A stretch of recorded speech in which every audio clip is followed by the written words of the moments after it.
Developer Rob Fulop was already an Atari rock star after porting Missile Command to the 2600 in 1981.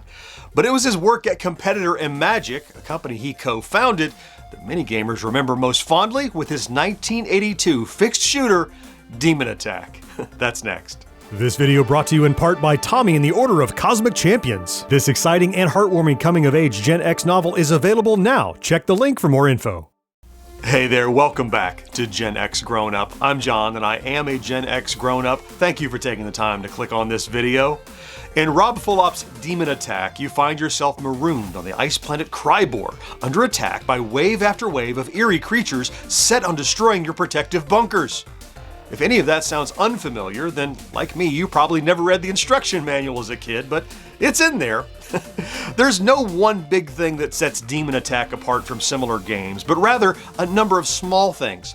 There's the wide variety of multicolored animated enemies, varied and unpredictable attack patterns, and that pulsing background sound that builds in pitch like an ominous heartbeat.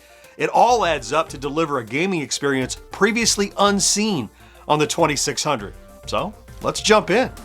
So here's Demon Attack, pretty unassuming at first glance, right? Just like a stark black screen, a little ship at the bottom, maybe a little graduated background is nice, and a game select at the top. I'm going to go ahead and start a game so you can start to see what's so special about it if you didn't already know. Now, I mentioned at the beginning that it was the graduated color of the aliens, but I mean, look at the background down there. It's just like, it's the ice planet Krybor, so if you didn't know it was an ice planet, you wouldn't necessarily think about that, but like the shaded blue at the bottom of the screen. Now, they have this odd, they call it a mythology around the game. That is, those aren't spare ships down there, those are your bunkers. And when your ship takes a hit, you lose one of your bunkers, and when you're out of bunkers, the next hit will destroy your entire, all of your outpost on Krybor or whatever is the idea. And let me start again just so we can see. Notice there are these three horizontal rows where the demons exist. Only the demon at the bottom can actually shoot at you.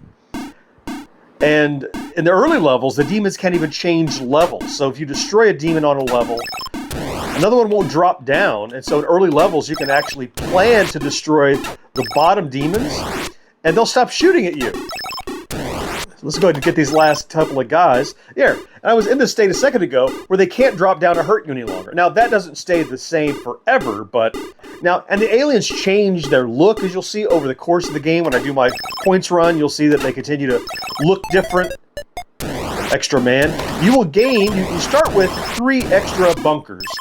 You'll gain a man each level you get through. They say each level you get through unscathed, meaning you don't lose any guys, you get an extra man. Now, I always thought you got an extra man just for finishing a level in general, but apparently it's only if you don't get hit.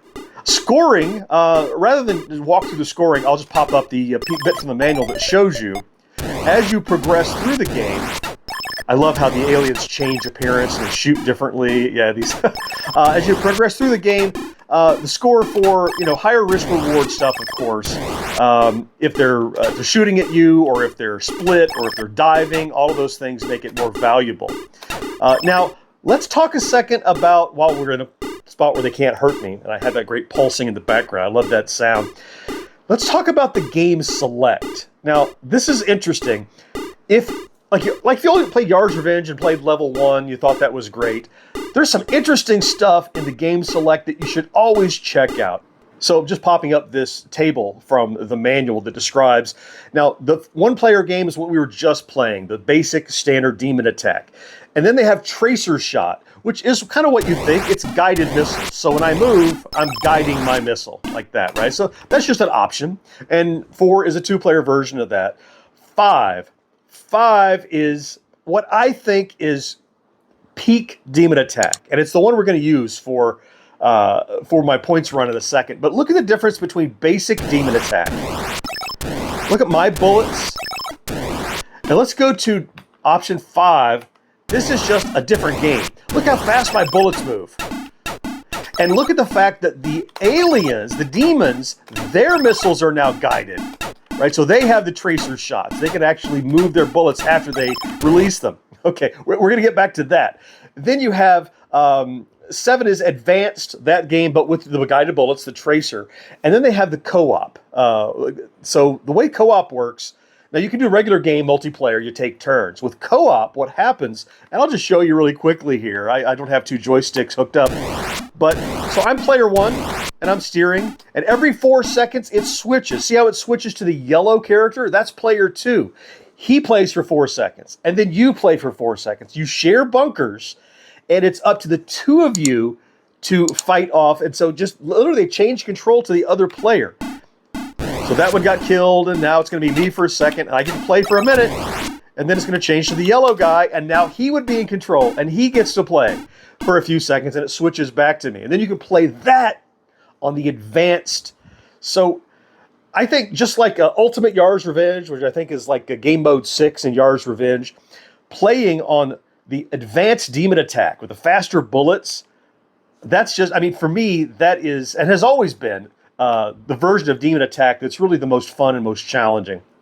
So I'm going to try to do a points run on this, and during the course of playing it, we're going to look at just what makes this game so exciting with the audio and the background and all that. So let me go and step this up to game option number 5.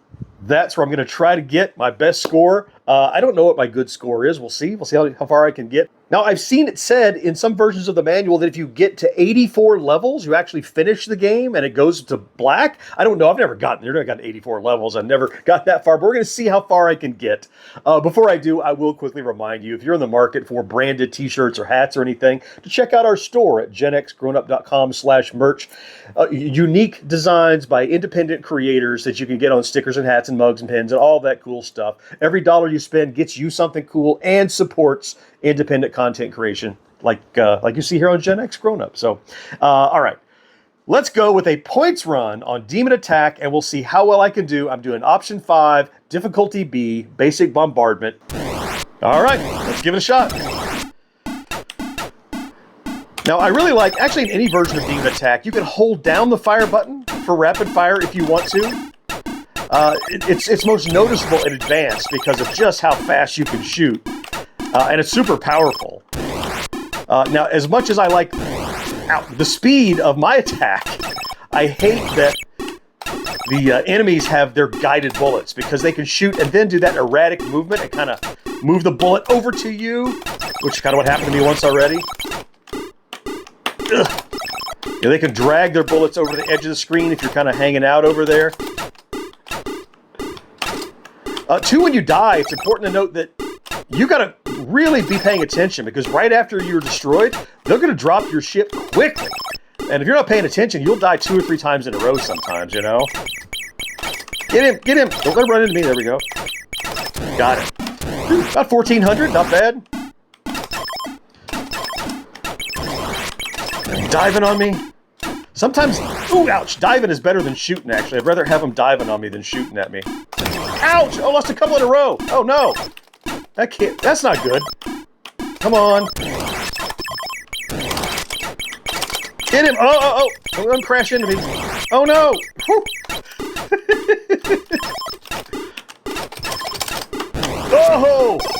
Oh, that was it. 2370. Not a great run at Demon Attack, but I like playing in the advanced because you don't have to get through all the slower levels to get through it, and you get the same excitement plus all the aggression of the enemies, and it'll go even tougher. You can bump it up to the difficulty A, aggressive action on the advanced, and look, Demon Attack is just, what can I say about it? It's a spectacular game. There's no reason it was so popular and continues to be from a developer like Imagic and Rob Fulop, great developer who continued to do good things on the Atari and other platforms well beyond Demon Attack. With a reported 2 million units shipped, Demon Attack ranks number 10 among the best-selling 2600 games of all time and is the number 1 bestseller for publisher Imagic. Rob Fulop himself is reported as saying he knew Demon Attack would do well, but he didn't think it would do as well as it did. He even says that Imagic wanted to do a sequel to Demon Attack, but he says, quote, "I was too stupid to realize the sequel makes a lot more money." I say, Rob, if you're listening, it's never too late. I love doing these Friday plays each week, and please do keep your suggestions coming for future episodes down in the comments. In the meantime, I'll throw previous episodes here and here for you to check out. I certainly hope you found something to enjoy in this entry, and I can't wait to talk to you again next time. Bye-bye.